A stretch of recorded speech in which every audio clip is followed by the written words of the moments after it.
Ibadah kita mau syukur sama Tuhan buat apa yang sudah Tuhan berikan pada kita seminggu yang kemarin. Kita sudah diberkati luar biasa.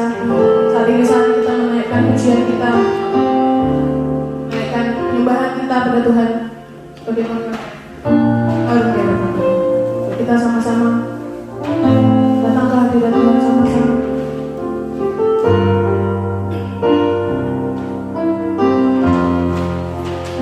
Sama-sama lagu.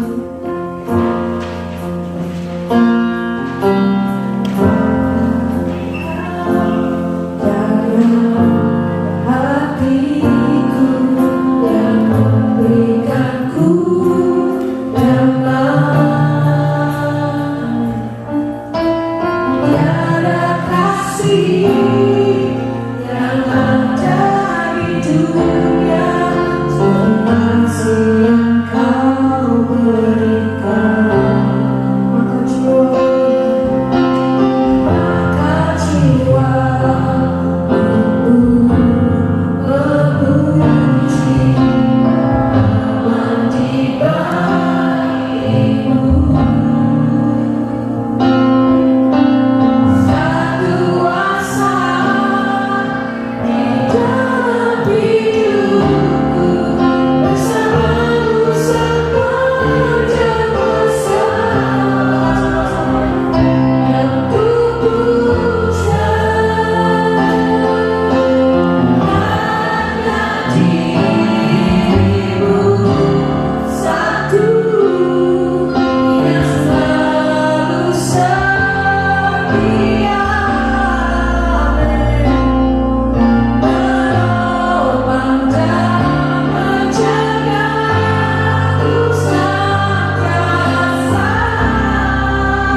Engkau sebagai Tuhan yang satu-satunya dalam hidup kami Tuhan.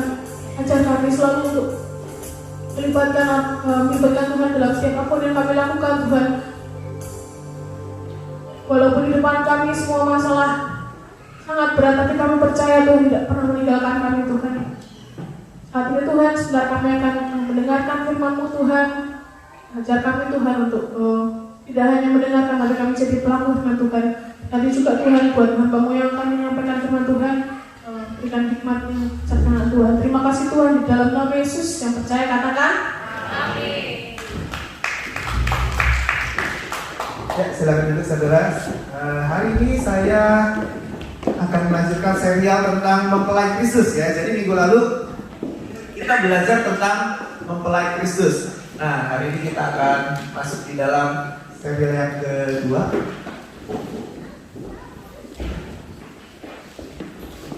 Nah, mempelai Kristus. Jadi selama 5 minggu ini Bapak akan konsentrasi di dalam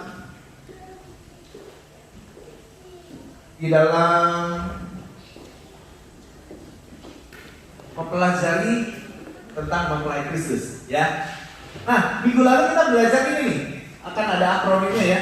Jadi mempelai nanti sampai ke bawah gitu. Minggu lalu kita belajar mengasihi, how to love. Minggu lalu kita belajar how to be excellent ya. Ada yang bilang kalau kamu dipaksa jalan 1 mil, berjalanlah dengannya 2 mil gitu. Jadi do excellent ya. Yang ketiga, bagaimana kita harus menjalankan 5 panggilan gereja. Ini minggu lalu kita mempelajari hal ini.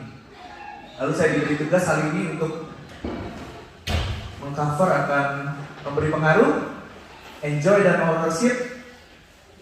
Lewat doa kita hidup dan bernafas. Oke, mari kita sama-sama mau melihat apa yang akan kita share hari ini. Saudara semangat dengan firman Tuhan, amin? Oke. Yang pertama adalah memberikan pengaruh positif. Saudara benar kata Steffi tadi bahwa kita harus menjadi pelaku firman dan bukan hanya mendengarkan firman Tuhan. Kalau mendengar jadi pengetahuan dalam hidup kita, lalu apa yang kita tahu itu tidak bisa kita terapkan dalam hidup kita, berarti kita hanya sebatas menjadi pendengar. Ada hal-hal yang dimana kita nggak bisa melakukan sesuatu. Misalnya contoh begini. Misalnya ada pengajaran soal bagaimana kita men-serve menjadi pelayan di istana kerajaan Belanda misalnya begitu. Kan kita bukan bagian dari kerajaan Belanda, kita nggak punya akses masuk ke istana Belanda, kita nggak bisa ambil piringnya yang ada di istana Belanda, lalu kita nggak bisa serve raja Belanda, nggak bisa, benar nggak? Nah, kalau itu yang terjadi adalah kita hanya sebatas bisa mendengar, itu menjadi ilmu pengetahuan dalam hidup kita, tapi kita tidak bisa melakukannya. Benar ya? Make sense ya saudara? Benar nggak? Karena ilmu itu tidak bisa kita terapkan, hanya berlaku di istana Belanda, benar ya? Tapi kalau firman Tuhan, kita diminta untuk menjadi pelaku firman, yang artinya itu sangat harus bisa diaplikasikan dalam hidup kita. Makanya saya lebih setuju gini, kalau menyampaikan firman Tuhan lebih baik applicable daripada terlalu dalam. Tapi banyak orang tidak menghargai firman Tuhan yang applicable, padahal itu bisa dikerjakan. Tapi kalau terlalu dalam, bukan artinya saya nggak suka yang dalam-dalam, maunya yang cetek-cetek aja, bukan. Tapi gini, kalau kita tidak bisa melakukan apa yang dalam itu, lebih baik kita belajar perlahan-lahan melakukan kebenaran firman Tuhan step by step sampai akhirnya kita bisa masuk ke hal yang lebih dalam. Contohnya, berenang anak-anak tidak langsung diajari ke hal yang dalam dulu. Benar ya? Yang sebatas mereka bisa berdiri, lalu lama-lama mereka sudah mulai bisa, makin lama, makin dalam, makin lama, makin dalam. Nah, demikian halnya dengan firman Tuhan. Jadi firman Tuhan harus sanggup kita dengar, lalu kita renungkan sepanjang hari, sehingga kita bisa apa yang aku bisa lakukannya untuk meresponi firman Tuhan ini. Oke, yang pertama adalah bagaimana kita menjadi pelaku firman adalah menjadi mempelai Kristus adalah kita harus memberikan pengaruh positif dimanapun kita berada. Ya. setiap orang Kristen harus menjadi garam dunia dan terang dunia. Ini sudah harus banget, karena Matius 5 ayat 13-16 berkata begini, kamu adalah garam dunia. Jika garam itu menjadi tawar, dengan apakah ia diasinkan? Kita adalah terang dunia. Kota yang terletak di atas gunung tidak mungkin tersembunyi. Artinya apa? Ada satu kita saja, itu sudah mulai cukup untuk bisa memberikan pengaruh di lingkungan. Ada satu kita saja sudah bisa cukup memberikan pengaruh bagi orang-orang di sekitar kita. Benar ya? Bayangkan kalau satu ruangan ini gelap, lalu tiba-tiba ada satu orang yang bawa lampu. Satu hal itu saja sudah bisa membawa pengaruh tentu saja untuk ruangan yang gelap. Benar ya? Make sense ya? Satu garam aja, satu sendok garam aja sudah bisa mulai memberi pengaruh tuh untuk masakan kita. Make sense ya? Jadi harusnya kita mulai memberikan pengaruh tuh. Nah sekarang coba mulai aplikasikan dalam hidup kita. Kira-kira di dalam grup WhatsApp kita kan banyak tuh grup WhatsApp. Grup WhatsApp mantan reuni SD gitu ya. Reuni SMP, teman-teman SMP, reuni teman-teman SMA, reuni teman-teman kuliah, reuni teman-teman sepeda, reuni teman-teman geng motor. Jadi, saudara, banyak banget grup WhatsApp itu tuh, banyak banget. Kira-kira kita sudah memberikan pengaruh apa gak dalam grup WhatsApp kita?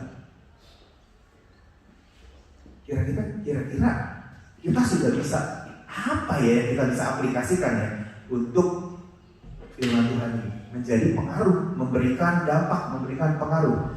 Kira-kira ya kita di dalam lingkungan kita sendiri, di dalam bergereja inilah, kira-kira kita memberi pengaruh apa ya untuk orang-orang di sekitar. Mungkin tidak secara langsung terang-terangan ya, tapi misalnya gini, dengan kerajinan kita bantu ini, orang lain melihat, wah ternyata orang ini memberikan pengaruh. Buat aku lihat, wah dia rajin banget, aku juga mau ikut melayani Tuhan. Dia begitu melayani Tuhan, aku juga mau melayani Tuhan. Bisa nggak kita mulai mengaplikasikan firman Tuhan? Bagaimana ya aku menjadi pengaruh yang positif tentu saja, yang baik tentu saja bagi teman-teman di sekitar kita. Karena harusnya kita ketika ada di kelompok tertentu, ketika kita ada di satu tempat tertentu, harusnya kita memberikan pengaruh. Itulah kekristenan. Ketika Tuhan berada di sebuah tempat, ada pengaruh yang dia buat. Ketika Tuhan berjumpa dengan orang, ada pengaruh yang dia buat. Ketika Tuhan mampir di sebuah kota, ada pengaruh yang dia buat. Kita mesti lihat nih, kira-kira kita ada di tempat ini, kira-kira kita ada di Sydney, itu memberi pengaruh apa ya buat kota ini misalnya, atau buat lingkungan kita, kira-kira ada gak ya pengaruhnya? Banyak orang datang ke Sydney itu mindsetnya dari Indonesia ya, terutama kita sebagian besar dari Indonesia. Aku mau punya hidup yang lebih baik, gitu kebanyakan.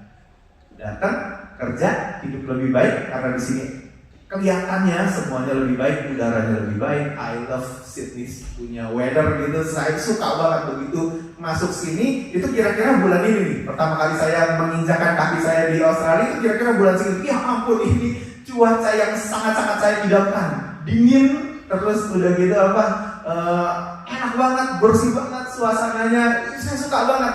Hari pertama masuk sini langsung jatuh cinta. Tapi kira-kira apa yang bisa membuat kita berguna ya bagi minimal teman-teman yang kenal kita satu sini. Teman-teman kita punya andil apa ya di dalam memberikan pengaruh positif. Nah kita punya gak? Kalau kita punya, berarti kita sudah mulai menjadi garam, menjadi terang dunia. Ya mungkin kelasnya belum dunia dulu lah ya, tapi menjadi garam di sekitar kita, menjadi terang di sekitar kita. Kalau ada teman jatuh, kita bantuin gak ya? Kalau ada teman susah, kita apa yang kita bisa kerjakan ya? Misalnya, saya berdoa sama Tuhan, Tuhan tolong pindahkan aku Tuhan. Kalau aku sudah tidak mau belajar di sini, atau kalau aku sudah tidak ada yang aku pelajari di sini. Dalam tanda petik begini, Tuhan tolong pindahkan aku Tuhan. Kalau aku sudah tidak bisa berguna di sini, tolong pindahkan aku Tuhan.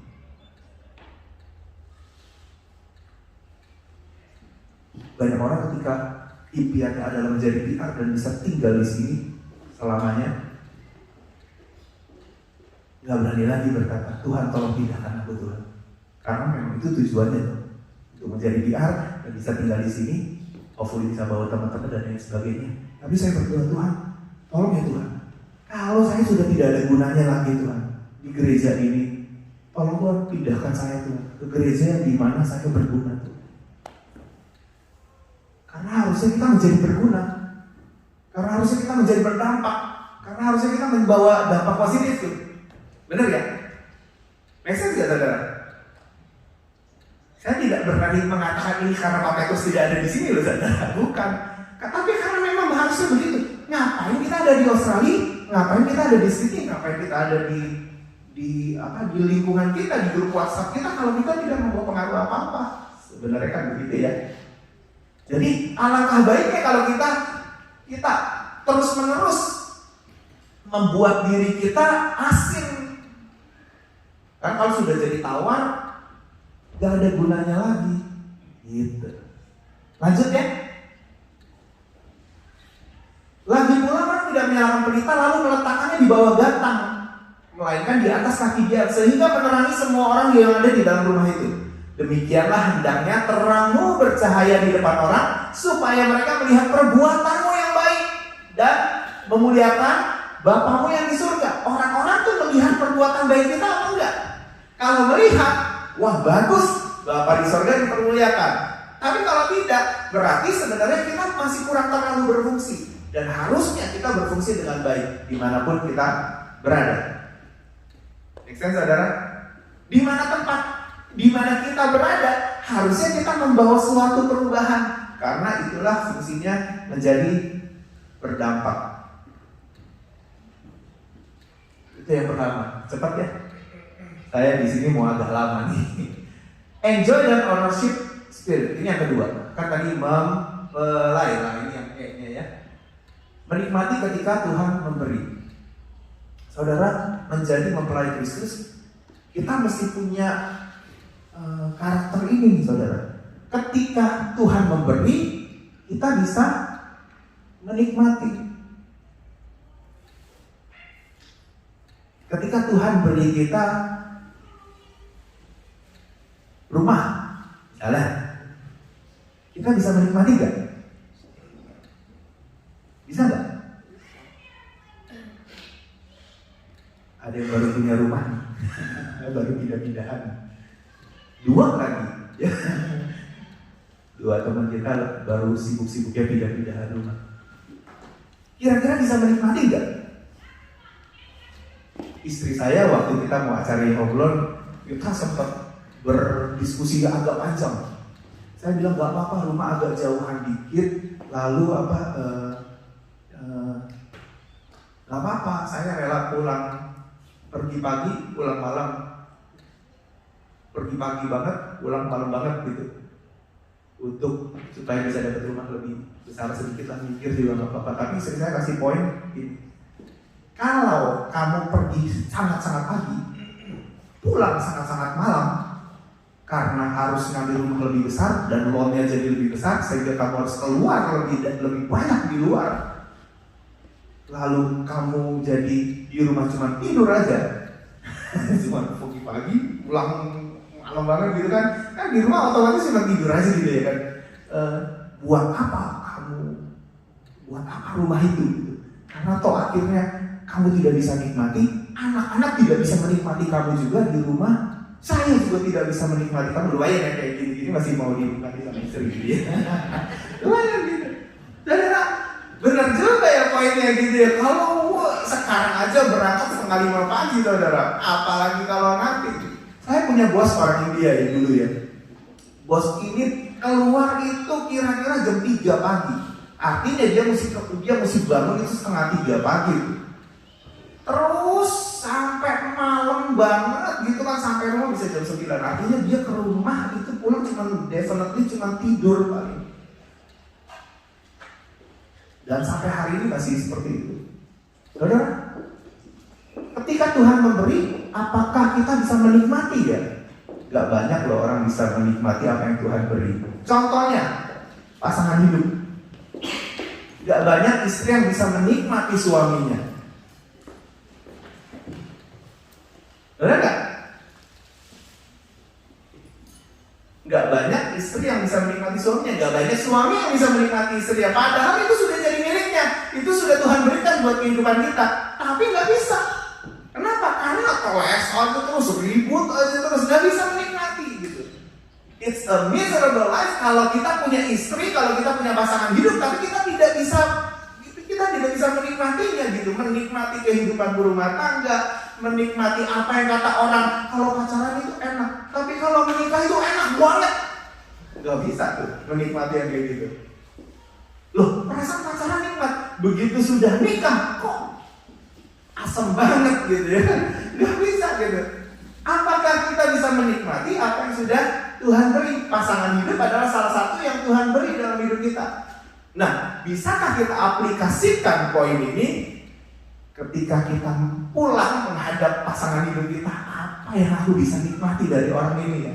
Kalau dilihat dari karakternya yang ganas gitu ya kan, rasanya sangat susah nih bisa dinikmati gitu. Tapi harus bisa, karena Tuhan bilang bahwa ketika Tuhan memberikan, kita harus bisa tuh menikmati apa yang Tuhan beri.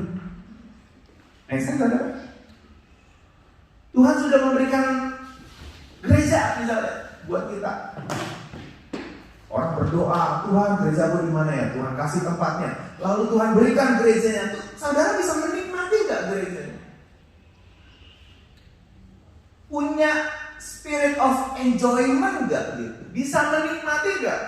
Ada orang yang gerejanya di sini tapi pikirannya di mana tahu? Ada orang yang ketika gerejanya di mana gitu tapi pikirannya bisa di sini. Ada orang yang gerejanya bisa di mana tapi nggak bisa menikmati di mana Tuhan, pemberian Tuhan atas hidupnya dia. Saya percaya gereja, pemimpin rohani, mentor-mentor rohani adalah satu hal yang Tuhan berikan buat kehidupan kita semua sebagai jemaat. Amin saudara? Tapi bisakah kita menikmatinya? Satu pertanyaan. Kalau kita berada di gereja itu, kita berada di bawah kepemimpinan seorang, kita berada di bawah mentoringnya seseorang, apakah kita bisa menikmati pengajarannya, menikmati nasihatnya, menikmati komunitas-komunitasnya, menikmati akan hal-hal yang dibangun di situ? Apakah kita bisa menikmatinya? Itu satu karunia di dalam ketika kita bisa menjadi mempelai Kristus dengan menikmati yang Tuhan beri dalam hidup kita.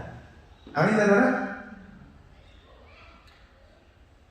Ada orang ya yang kalau ngomong itu selalu ketemu aja jeleknya kita. Jelek aja terus gitu. Wah jelek, wah begitu, wah begini dia, wah begitu dia. Padahal kalau ditanya gerejanya di mana, gerejanya di gereja A misalnya gitu. Di tempat di mana dia berkata bahwa gereja itu jelek, di tempat dia berkata bahwa pemimpinnya jelek, di tempat di mana dia berkata bahwa pengajarannya nggak bagus, nggak sesuai. Ada yang model kayak begitu. Nah, orang tersebut tidak bisa menikmati, tidak bisa enjoy dengan apa yang Tuhan beri. Padahal sebenarnya harusnya dinikmati. Itu seperti kayak punya pasangan tapi tidak bisa menikmati. Punya pastor tapi nggak bisa dinikmati pastornya. Punya kelompok sel tapi tidak bisa menikmati. Punya kaum muda tapi tidak bisa menikmati. Nah, harus punya enjoyment spirit nih untuk bisa menikmati yang Tuhan beri. Saya percaya gereja ini adalah gereja tempat di mana yang Tuhan berikan dalam hidup saya. Semenjak dari sebelum saya datang ke Australia, saya sudah tahu bahwa gereja inilah tempat di mana saya bisa bertumbuh, saya belajar, dan saya bisa mengajar. Makanya itu doa saya tadi begitu, Tuhan, tolong Tuhan, pindahkan saya ke kota lain kalau saya sudah tidak ada gunanya lagi di kota ini.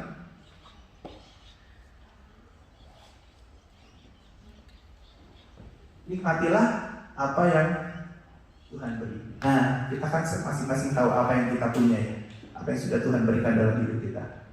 Belajar menikmati supaya kita bisa ambil apa yang terbaik dari apa yang sudah Tuhan beri. Karena yang Tuhan beri itu adalah yang terbaik buat kehidupan kita. Amin saudara? Amin ya? Yang Tuhan beri itu yang terbaik. Kalau kita tidak bisa menikmati, kita tidak akan dapat sari-sari yang terbaik sebenarnya yang sudah Tuhan sediakan buat kehidupan kita. Amin saudara? Oke, lanjut ya. Ada ayatnya. Pengkhotbah 5 ayat 18a berkata demikian. Setiap orang yang dikaruniai Allah kekayaan dan harta benda dan kuasa untuk menikmatinya, untuk menerima bagiannya. Kalau sudah diberikan Tuhan kekayaan, harta benda, tapi harus juga punya kuasa untuk menikmatinya. Nah, teman-teman yang baru punya rumah nih, ayo dinikmati rumahnya. Ya? Iya, teman-teman yang baru pindah rumah, seperti tadi Steffi berkata bahwa pindah rumah nih, jadi hidup banget di rumah dia, gitu kan. Itu dinikmati. Teman-teman yang sudah punya apa, dinikmati. Karena itu yang Tuhan berikan buat kehidupan kita. Ya, buat apa sih Tuhan berikan buat kita kalau kita akhirnya tidak bisa menikmati? Benar gak? Tuhan kasih kita pasangan hidup, tapi kita tidak bisa menikmati. Memang sudah tidak bisa dinikmati. Buat apa Tuhan kasihkan yang itu? Karena Tuhan sebenarnya memberikan yang terbaik buat kehidupan kita. Cuman kebanyakan kita tidak tahu bagaimana cara untuk menikmatinya. Eksen gak saudara? Ya, jadi harus punya karunia untuk menikmatinya. Enjoy dengan apa yang dengan Tuhan beri. Ya.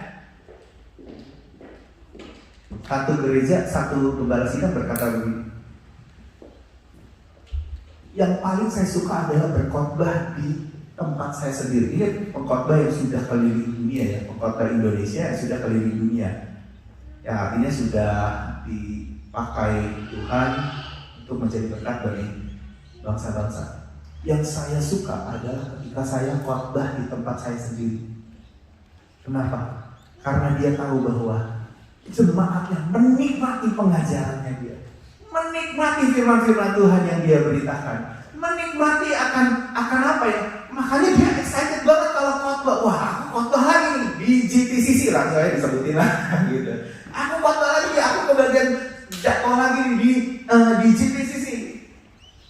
Aku senang banget, enjoy banget. Beda rasanya ketika dia khotbah di tempat lain, karena dia tahu di tempat dia sendiri orang-orang yang menghargai dia luar biasa, kepingin dengar nasihatnya, kepingin dengar firman Tuhannya, kepingin dengar apa ya, excited banget gitu. Makanya gak heran gereja itu, wah, kalau ibarat hotel itu hotel bintang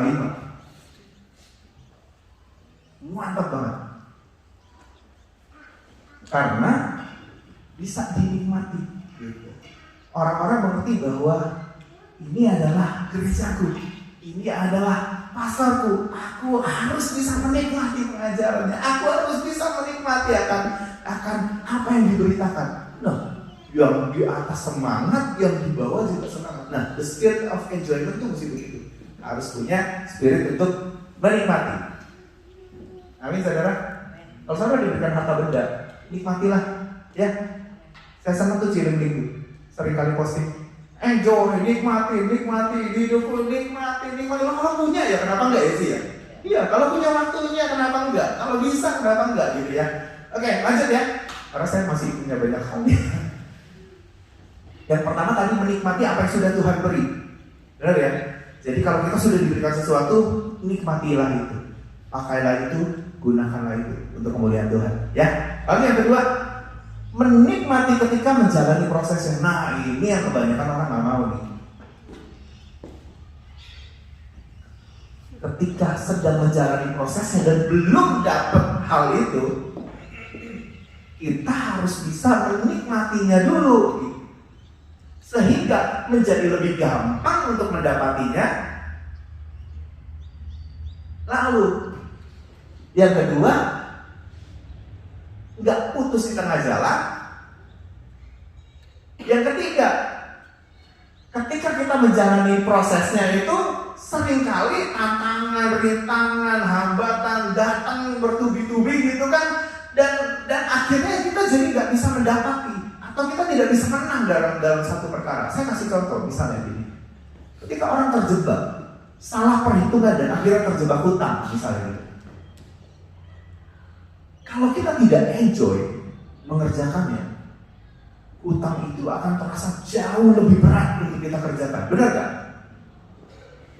Benar gak sih? Jauh lebih berat. Wah, kerja lebih panjang nih. Baru mau start kerja aja udah mikir, wah kerja lebih panjang nih. Benar ya? Tapi kalau kita enjoy dengan prosesnya, hutang itu akan jauh lebih ringan rasanya. Apa yang harus kita jalani, prosesnya akan lebih ringan ketika kita nikmati prosesnya.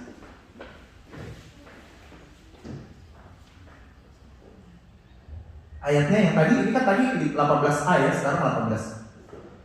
Setiap orang yang dikaruniai Allah kekayaan dan harta benda dan kuasa untuk menikmatinya, untuk menerima apa? Bagiannya, dan untuk bersukacita dalam jerih payahnya. Juga itu pun karunia Allah. Ketika kita sedang mendoakan pasangan kita yang mungkin sedang ngalor ngidul kemana-mana, apakah kita bisa bersukacita? Artinya gini, bukan bersukacita karena masalahnya, bukan, tapi bersukacita karena aku masih bisa mendoakan nih.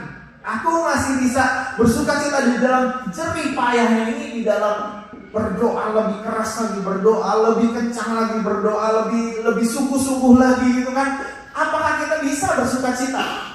Orang yang bersukacita akan melihat kemenangan di balik itu karena sukacitanya itu. Saudara, tapi berapa sering ketika kita counseling, sukacitanya saja itu sudah tidak punya, sehingga mendoakan jadi lebih berat.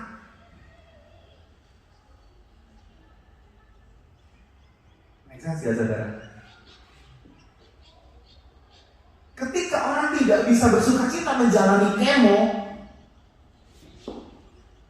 jadi terasa jauh lebih berat.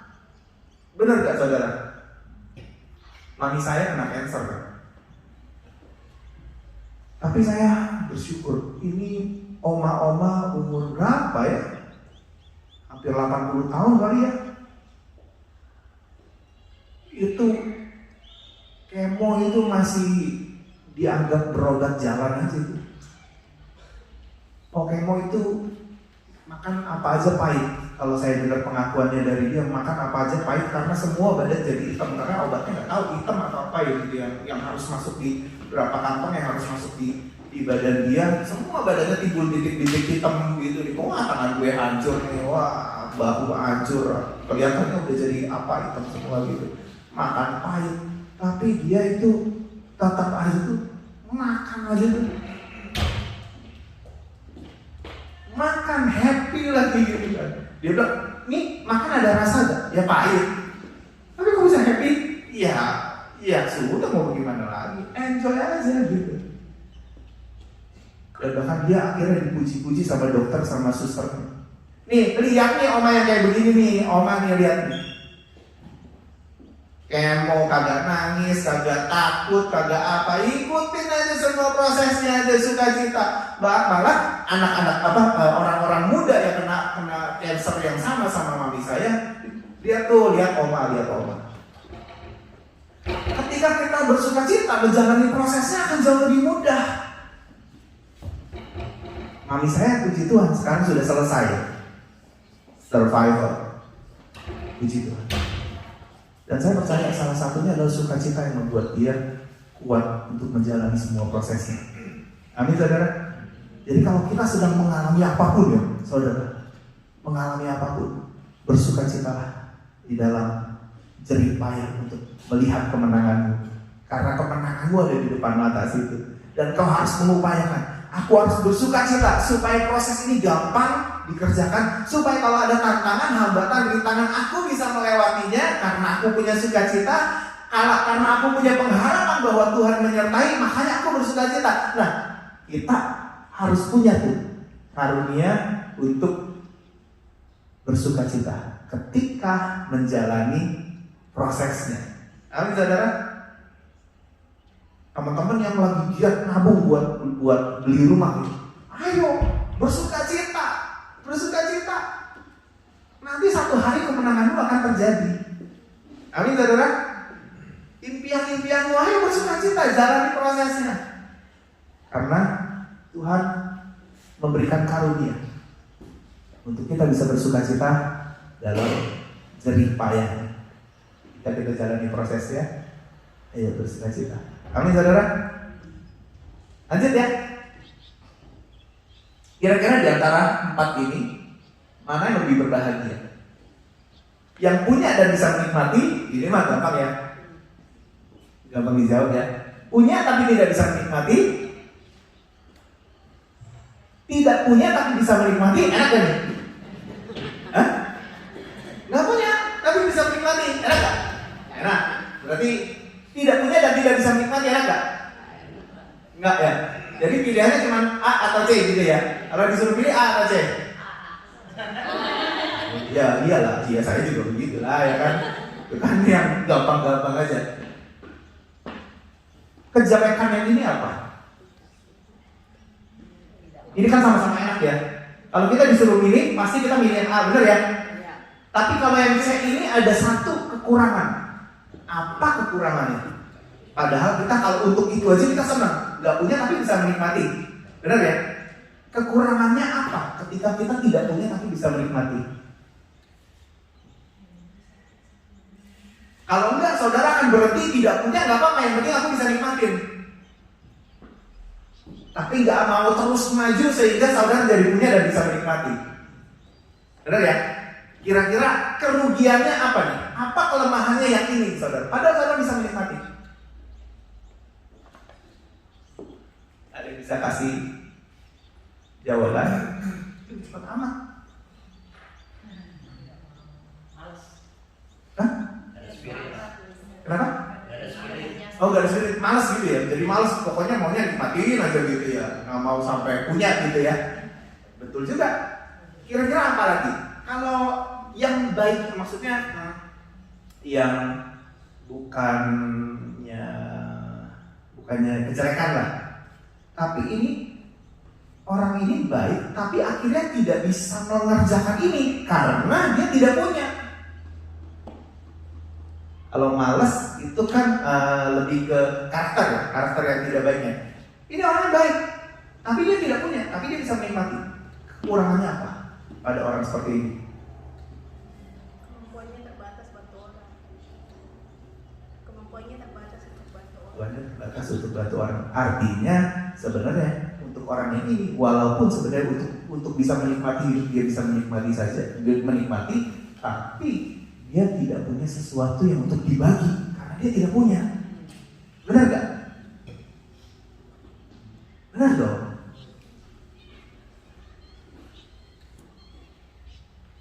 Nah, sekarang saya tanya, adakah yang lebih berbahagia daripada ini?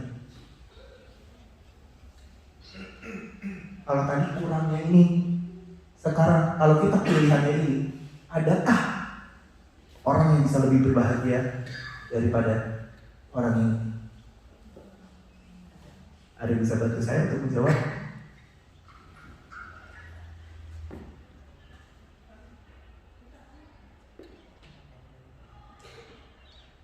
Punya, bisa dinikmati, itu sudah bahagia. Apa om? Bisa memberi. Nah, bisa ikut menikmati bersama orang lain. Kalau kita punya rumah, ayo teman-teman, komsel yuk di tempat kita. Kebetulan rumah agak besar. Ayo kita bikin komsel ya, teman-teman. Kalau punya kolam renang, hari ini kita ada baptisan, praise the Lord. Ada baptisan. Tapi kalau saudara punya kolam renang, Sehingga kita tidak perlu ketika kita mau masuk kolam renang ya was-was dulu, banyak orang nggak nih ya gitu kan. Yang paling bagus Puspa langsung di laut, mau banyak orang terserah gitu kan. Tapi saya takutnya kalau diaduk gimana ya kan gitu. Saudara, kalau saudara punya kolam renang, saudara pakai Pak, ini kolam renang buat baptisan Pak. Kebetulan kita diberkati rumah yang ada kolam renangnya. Boleh nggak kita punya spirit itu? Supaya orang lain menikmati juga apa yang kita punya. Nah, orang-orang ini lebih berbahagia nih. Sudah dikasih, sudah punya, bisa dinikmati sendiri, tapi orang lain pun akhirnya bisa menikmati apa yang Tuhan berikan dalam kehidupan kita. Benar ya? Saya pernah ditawari, dan sampai hari ini saya yakin orang ini tetap menawarkan yang sama. Pastor Iwan, kalau ada baptisan, pakai rumah saya kebetulan ada kolam renangnya. Sampai hari ini kita belum pernah sih pakai, karena Bapak punya fasilitas kolam renang. Tapi kalau saudara punya, why not? Benar ya? Sekarang kan jadi terpacu dong. Wah, benar juga ya.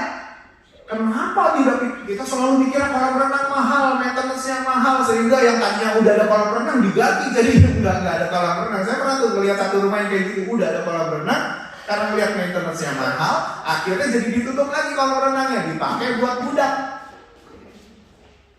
Nah, sekarang kita jadi mikir, wah, nanti kalau ini ada baptisan 10 orang ini udah pakai aja Pak, gitu. Nah, kita jadi orang yang lebih berbahagia lagi daripada orang yang ini. Karena selain kita punya, kita bisa menikmati dan juga orang lain bisa menikmati. Kecuali pasangan hidup kita, jangan sampai kita sharing. Benar ya? Iya dong.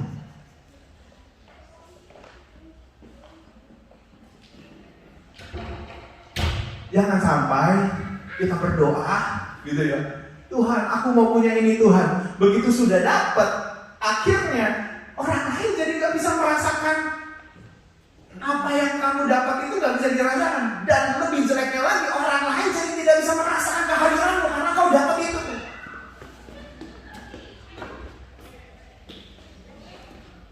Maksudnya gak saudara? Karena kau dapat itu, engkau pergi dengan itu, akhirnya bahkan orang lain itu tidak bisa merasakan kehadiranmu juga gak bisa. Karena kau dapat itu.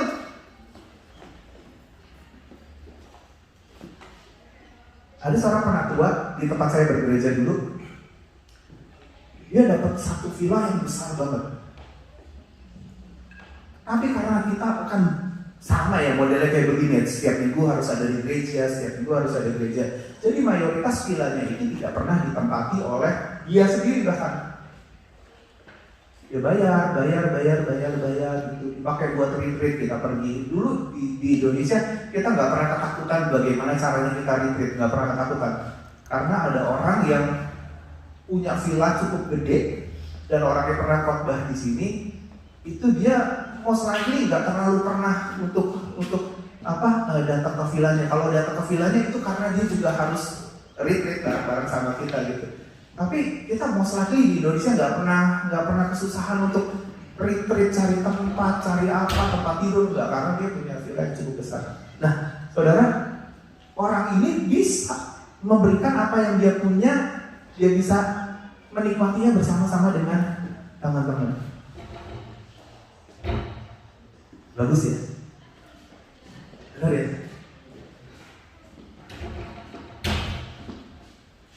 Kalau kita jadi anak muda ya, kalau kita jadi anak muda, Tuhan aku minta pacar Tuhan. Begitu dapat pacar saudara ya, datang ke gereja aja enggak.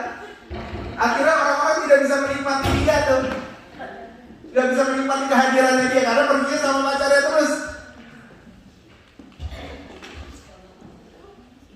Nah, mesti didoain apa tuh kayak begitu? Oh, jangan dikasih pacar Tuhan, karena kalau dikasih pacar dia begitu. Begitu ya saudara. Nah, baiknya kalau kita bisa punya, lalu orang lain bisa ikut menikmatinya. By the way, kalau kita punya mobil, orang lain bisa menikmati mobil kita apa enggak ya?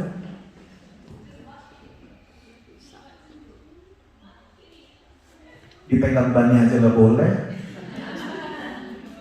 Baru semprot tire and shine gitu. Boleh nggak sih? Boleh dong harusnya ya. Saudara, orang lain ikut gereja bareng, kemana bareng gitu, benar ya?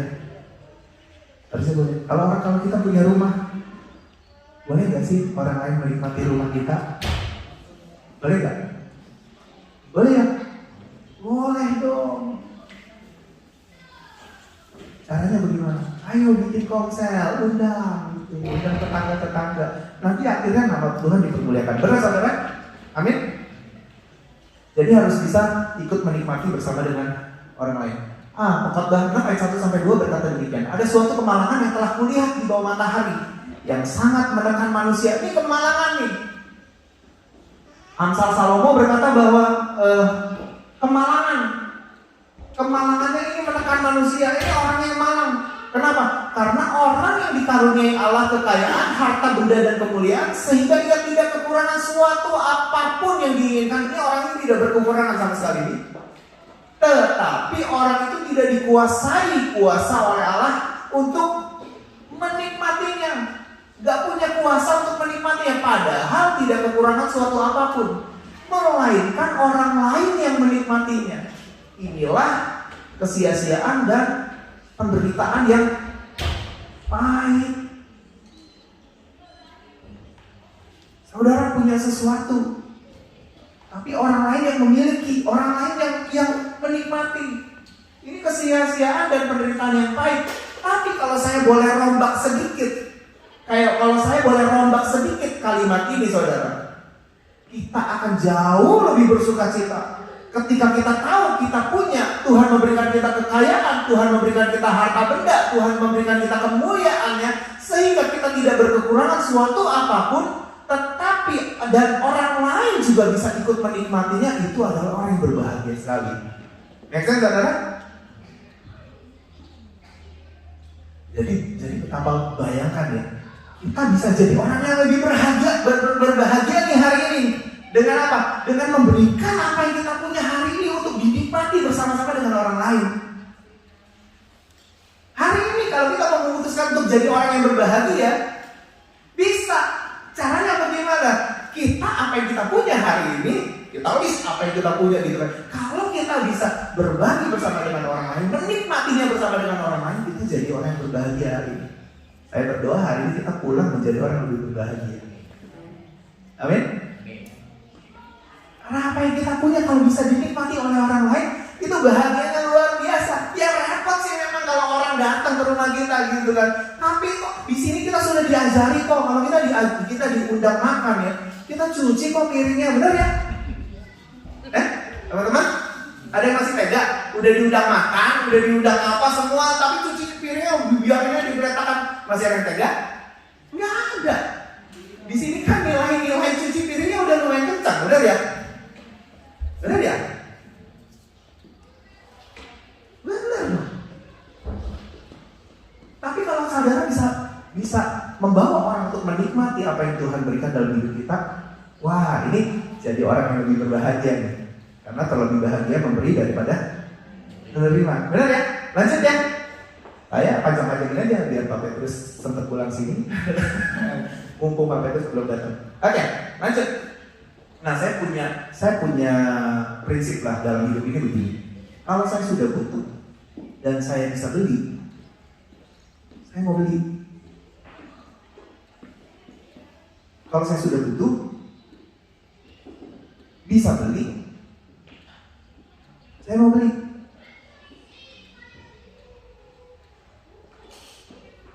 Ada orang yang bisa beli, sudah butuh, tidak beli. Udah kan butuh banget. Duitnya ada, nggak beli. Gak ada waktu. Kayaknya gak ada waktu. Tapi kan ada waktunya tadi. Tapi untuk bisa kategorikan ini dan ini perlu skill. Banyak orang nggak bisa nih bedain butuh sama tidak butuh, butuh sama keinginan dan tidak butuh, itu nggak bisa. Tapi kalau kita bisa tahu itu sudah kita butuhkan dan kita bisa membelinya, kenapa kita nggak beli? Benar nggak? Udah butuh mobil, bisa beli mobil, tapi nggak beli. Udah butuh rumah, bisa beli rumah, tapi nggak beli. Itu seperti sama aja kayak begini. Kayak Tuhan sudah memberikan harta kekayaan, sudah memberikan harta benda, gitu kan? Tapi tidak bisa akhirnya jadi menikmati karena tidak dibeli. Begitu dibeli kan bisa dinikmati, benar ya? Saya bilang sih saudara, logik ini kan logik banget. Karena kita nggak punya, kita nggak beli, kita nggak mendapatkan barang itu, dan akhirnya kita nggak jadi bisa menikmati. Nah itu yang dikatakan oleh pengkhotbah itu tadi tuh. Sudah dikasih hartanya, sudah dikasih kekayaannya oleh Tuhan, sudah dikasih kemuliaannya untuk menikmati itu, tapi akhirnya dia tidak beli dan akhirnya tidak bisa menikmati. Kepada pemusik biasanya tuh, saya suka bilang gini, nah kalau kamu gak punya alat musik di rumah, kamu gak akan bisa menikmati enaknya bermain musik. Gak bisa. Kepingin Tuhan kasih berkatnya, beli. Tuhan tahu butuh, perlu, tapi dia gak beli-beli. Gak bisa main musik. Ada amin Pak Yuki? Kalau sudah butuh, bisa beli, belilah. Gitu. Benar.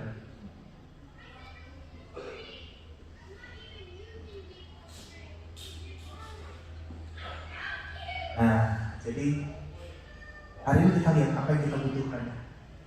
Kita sudah save sekian lama. Kalau memang itu dibutuhkan untuk dibeli, belilah. Benar ya? Jangan sampai kita punya trauma, jangan sampai kita punya penyakit. Ini salah satu penyakit, saudara. Penyakit ngelihat tabungan di bank itu menurun, itu penyakit, saudara. Udah waktunya beli, udah butuh beli, tapi gara-gara kena penyakit ini dia nggak boleh lihat tabungannya turun, nggak beli, akhirnya tidak bisa menikmati. Benar gak sih saudara? Ada orang yang kena penyakit kayak begini, nggak boleh, pokoknya melihat tabungannya mau turun tuh nggak boleh gitu. Pokoknya kalau ada celengan, piggy apa sih mas? Piggy bank gitu. Ada celengan, pokoknya duit mesti masuk terus, nggak boleh keluar.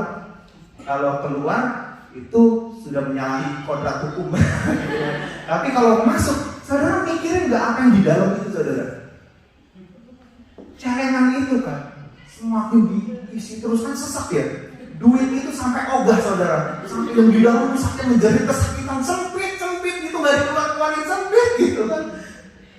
Saudara, ada orang tuh ya kayak begitu, saudara. Gak boleh lihat tabungannya kurang dikit, udah butuh, bisa beli. Jangan sampai kita berkata jangan sampai kita menyesal seperti Salomo. Salomo itu sudah dikasih kekayaan, hikmat, harta bendanya sudah tidak terhitung. Tapi dia bilang ada satu kesia-siaan yang sangat malang, dan ini menimpa orang ketika orang lain punya. Bisa beli, bisa menikmati sebenarnya, tapi dia tidak membelinya untuk dinikmati. Nah, saudara punya talenta bermusik ya. Kalau saudara punya talenta bermusik dan saudara punya sedikit uang buat beli alat musik, saudara beli.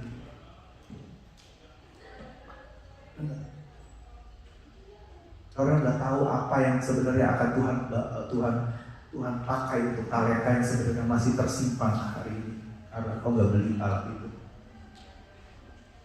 Kau udah tahu, aku ngeliatin aja bisa, aku latihan aja di gereja. Saudara kalau beli, bayangin, talent kamu akan melesat lebih cepat karena kamu beli. Amin saudara. Jadi kalau sudah butuh, bisa beli. Ya. Kalau sudah butuh, belum bisa beli,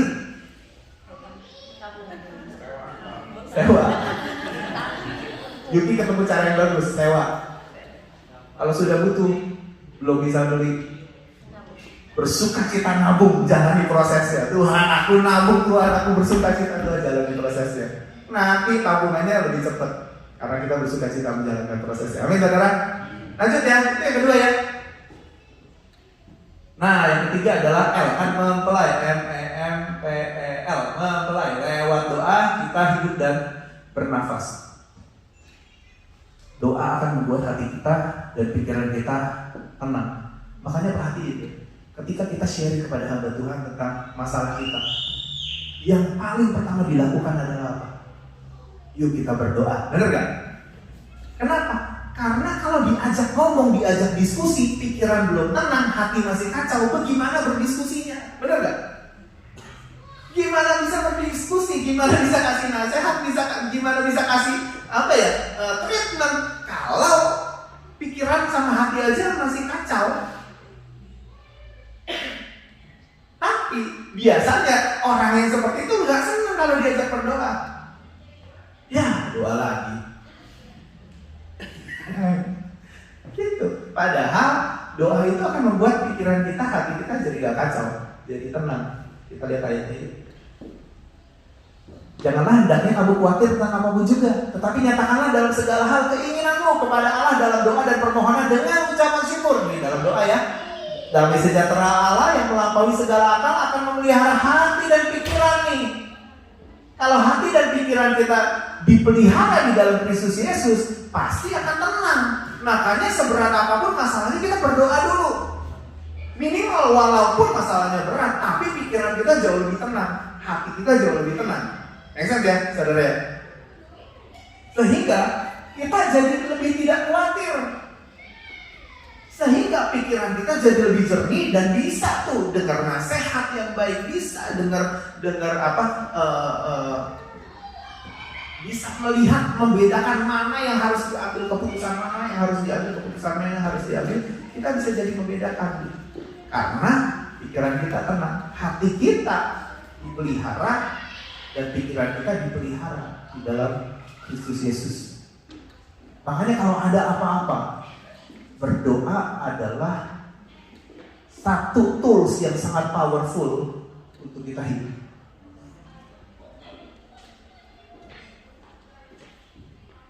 Ayo kita berdoa.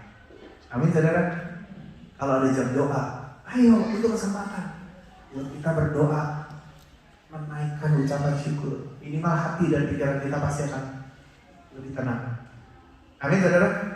Lanjut ya. Doa adalah saluran berkat. Ya benar sih. Beberapa waktu lalu Pak Greg kan suka bilang, kalau orang Kristen banyak berdoa banyak berkat.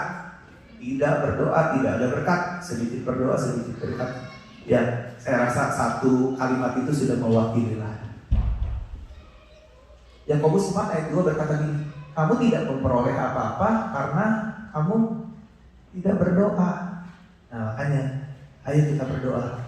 Nyatakanlah segala keinginan kita, nyatakanlah segala permohonan kita kepada Tuhan. Kalau itu permohonan sesuai dengan firman Tuhan, kalau itu permohonan yang sesuai dengan apa yang sebenarnya Tuhan panggil kita untuk kita lakukan, Tuhan pasti akan berikan itu bagi kita. Amin. Amin.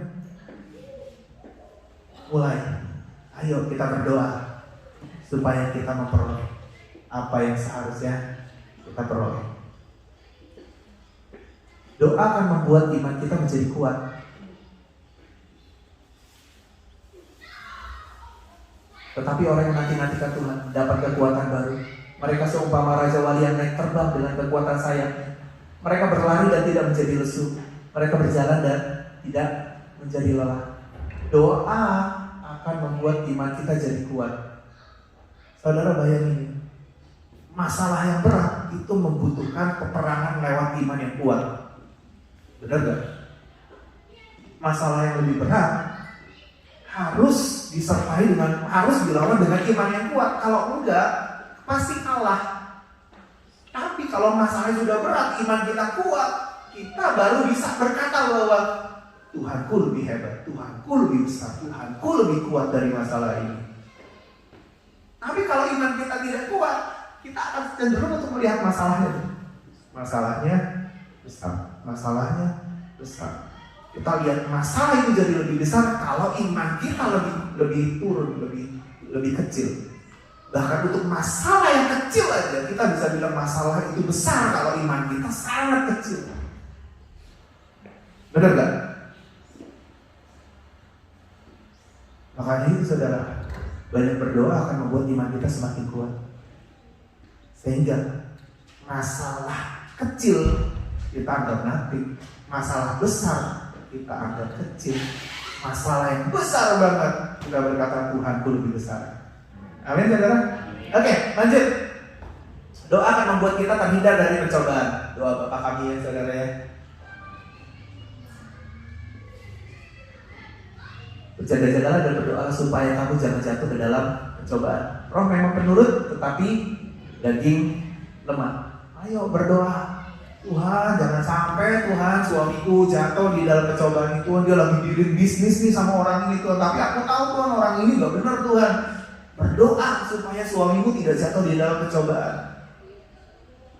Tuhan, tolong Tuhan, istriku nih Tuhan lagi mau ngambil pekerjaan yang ini Tuhan. Tuhan berdoa Tuhan, Engkau yang apa ya, yang kasih tahu Tuhan bahwa ini pekerjaan yang tidak baik Tuhan. Dia jadi nggak bisa mengerjakan banyak hal karena pekerjaan ini Tuhan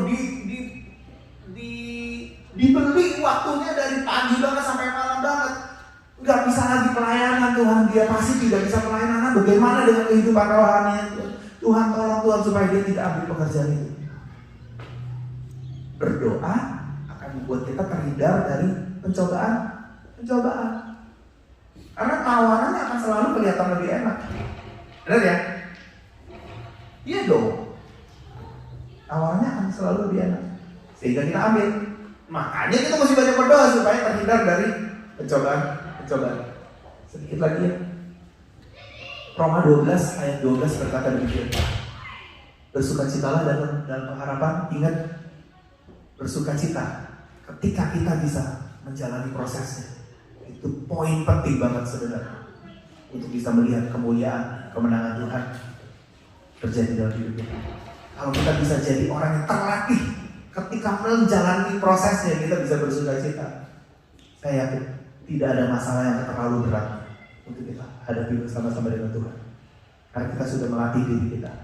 Enjoy, sukacita ketika menjalani setiap prosesnya. Sabar dalam kesesakan. Bertekunlah dalam doa. Karena lewat doa kita hidup dan kita bernafas. Amin saudara. Tanpa persekutuan dengan Tuhan, tanpa kita dekat dengan Tuhan, sebenarnya kita adalah mati. Roh kita mati. Ketika kita bisa bertekun dalam doa, hidup kita akan menjadi orang yang akan melihat kemuliaan Tuhan dinyatakan. Dan saudara, mungkin hari ini belum lihat, tapi next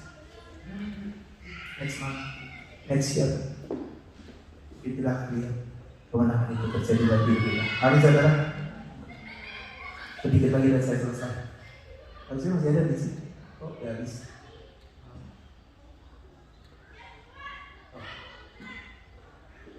Karena itu, mari kita berjuang untuk menjadi mempelai Kristus.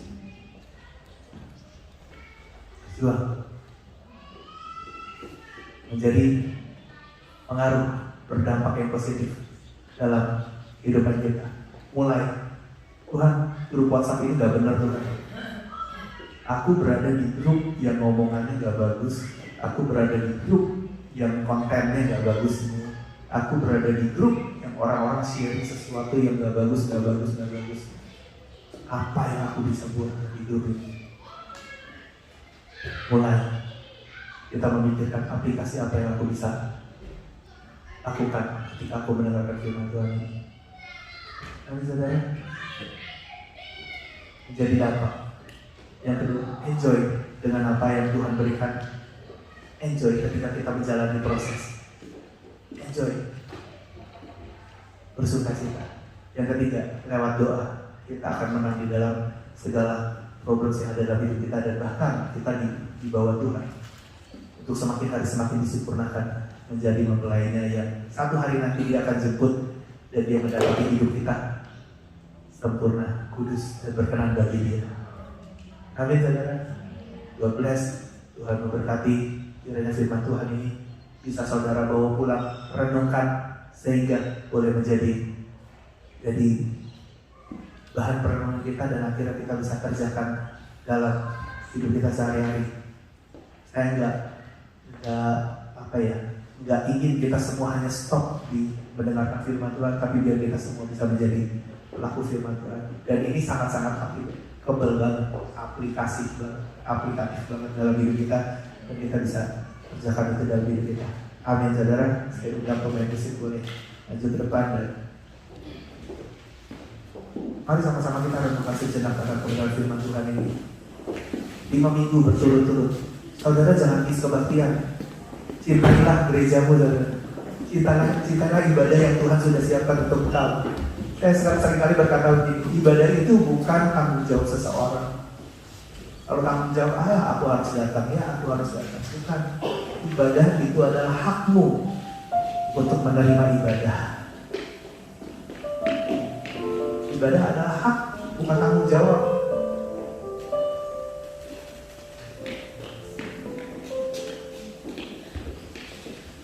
Saya kadang-kadang sebel banget kalau melihat ada orang tua beribut, lalu anaknya yang sudah mau ke gereja, sudah siap-siap ke gereja, lalu orang tuanya bilang, gak usah ke gereja.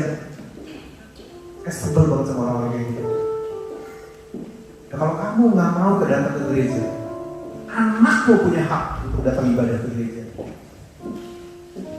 Anterin, tinggal berantem di rumah. Anakmu punya hak untuk ibadah.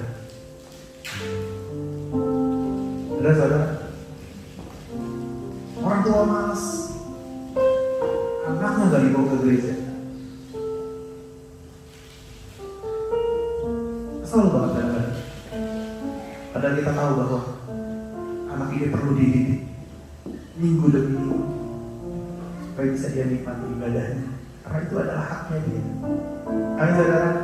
Enjoy dengan ibadah, enjoy dengan pastormu, enjoy, nikmati pengajarannya, nikmati nasihatnya, nikmati didikannya, enjoy.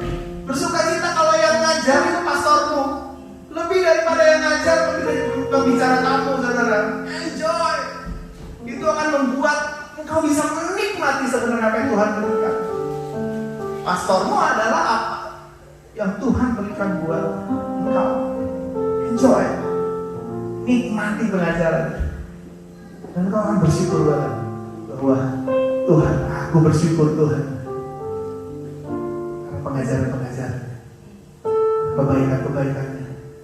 Karena memang itu yang aku butuhkan. Memang Tuhan memberikan yang terbaik. Saudara, mari sama-sama kita bangkit berdiri.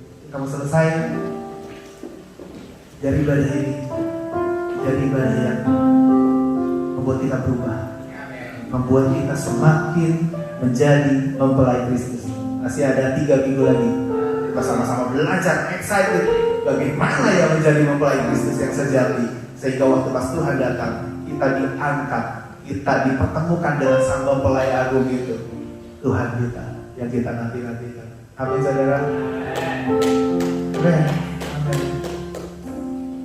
Terima kasih Yesusku, terima kasih Yesusku, puji syukur hanya bagi Tuhanku. Terima kasih Yesusku, terima kasih Yesusku, puji syukur hanya bagi Tuhan.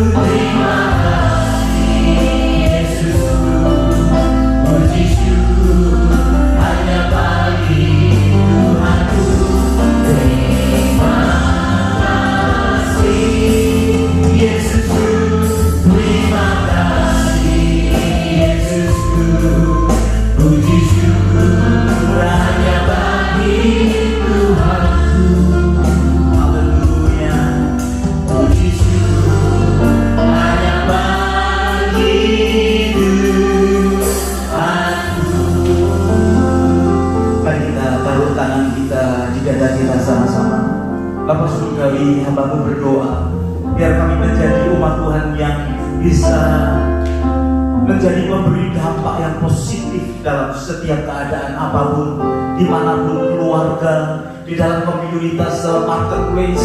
Tuhan, jadikan setiap kami orang-orang yang memberikan dampak yang positif ya Tuhan.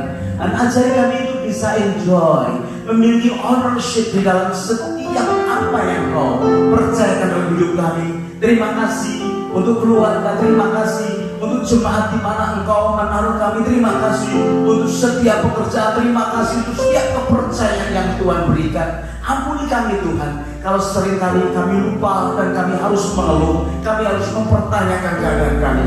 Tapi pagi hari ini kami mau belajar untuk enjoy, untuk menikmati, baik itu pelayanan apapun yang kami kerjakan. Lebih daripada itu, hamba-Mu juga berdoa, biar setiap sidang jemaat-Mu memiliki kehidupan doa yang semakin indah lagi. Dan sudah biasa menyediakan waktu setengah jam, bisa ditingkatkan lagi menjadi lebih. Oh Tuhan, setiap kami punya saat teduh di hadapan Tuhan, karena kami percaya melalui doa, hidup hubungan kami dengan Tuhan akan semakin kuat. Tidak ada curiga dengan Tuhan, karena semua mendatangkan kebaikan bagi setiap kehidupan kami.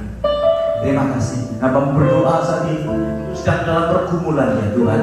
Apakah pekerjaan, apakah relationship, apakah pendidikan saat ini, hamba berdoa di dalam nama Tuhan Yesus. Biar Engkau memberikan kekuatan bagi yang lemah, penghiburan bagi yang susah. Bahkan Tuhan Yesus, kalau ada yang masih terikat dengan dosa-dosa, yang ingin keluar dibebaskan dari dosa-dosa, kami percaya Tuhan firman-Mu juga akan memerdekakan kehidupan kami. Tuhan, terima kasih Engkau sendiri Tuhan yang akan menjadi penolong buat setiap kami, untuk menjadi orang-orang yang menikmati setiap pimpinan Tuhan di dalam perjalanan rohani kami.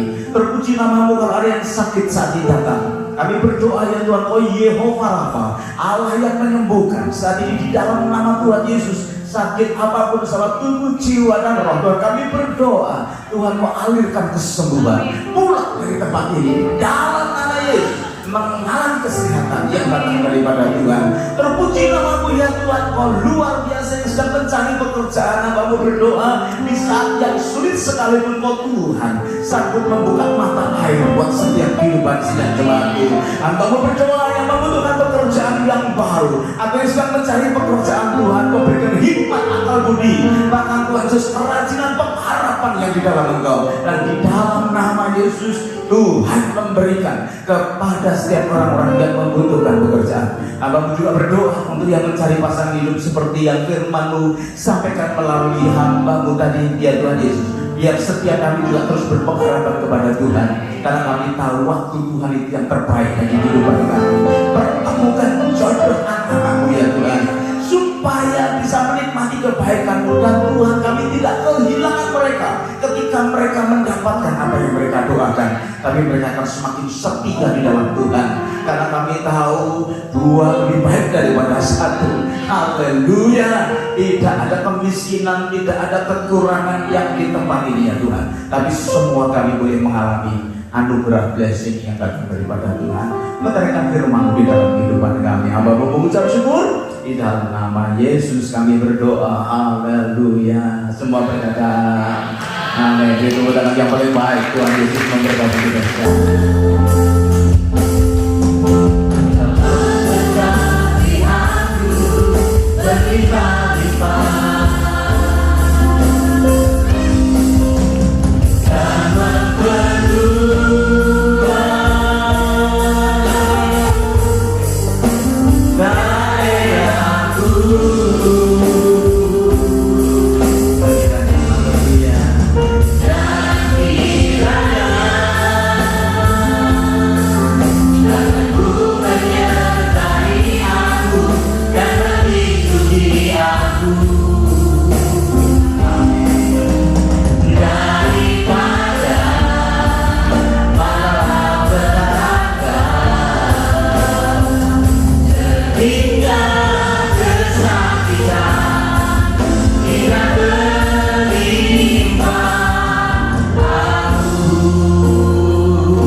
kita, culture yang kita akan bangun sehingga setiap kita boleh diberkati dan menjadi berkat dalam kehidupan kita. Tadi pagi satu jiwa kita baptiskan, memilih ala Indo, si Tommy kita baptiskan, kita bersyukur untuk apa yang Tuhan kerjakan di tengah-tengah kita. Bapak Ibu, be excited di dalam setiap kehidupan kita, ya. Sebetulnya ada satu video yang saya ingin sampaikan kepada saudara sebelum selesai, tapi sepertinya tidak bisa, soundnya tidak bisa ya. Kita akan putar pada minggu yang datang. Intinya adalah kita rindu untuk boleh membantu agar perubahan yang terjadi di Nusa Tenggara Timur dan Kupang, ya. Jadi kita akan melihat apa yang dikerjakan oleh tangan pengharapan kepada mereka, dan mungkin itu adalah cara peduli yang baik yang bisa kita kerjakan, ya. Jadi minggu depan kita akan tayangkan, dan kemudian kita akan berdoa minta kepada Tuhan untuk boleh membantu secara finansial pasangan, ya. Saya rasa itu saja yang ingin saya sampaikan. Ada lagi tambahan? All good, ya. Kita akan selesai dengan ibadah kita. Kedangkan tangan kita di hadapan Tuhan. Terima kasih ya Tuhan untuk kasih setia Tuhan yang senantiasa luar biasa dalam hidup kami.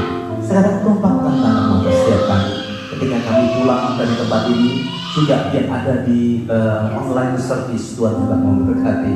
Kami percaya Tuhan, kasih setiamu itu kekal selama-lamanya atas kami. Bapak Ibu yang dikasihi Tuhan, mari kita pulang berpisah satu dengan yang lain dengan membawa berkat yang besar dari Allah Bapa, cinta kasih dari Tuhan kita Yesus Kristus, bahkan persekutuannya di dalam Roh Kudus menyertai Bapak Ibu Saudara sekarang bahkan sampai selama-lamanya. Semua kita berkata amin.